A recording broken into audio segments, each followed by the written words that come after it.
চলে আসলাম বর্তমান মুদির দোকানে। মুদির দোকানে আসার পরে একটু বসলাম, বসে একটু দেখলাম কি অবস্থার মধ্যে আছে। আজকে আমাদের নারায়ণগঞ্জ শহরে বর্তমানে অনেক বৃষ্টি চলতেছে, বাইরের আবহাওয়া প্রচুর খারাপ, পুরো অন্ধকার হয়ে গেছে।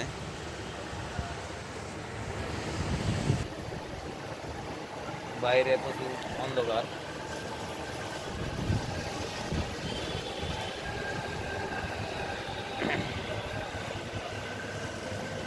হ্যালো বন্ধুরা,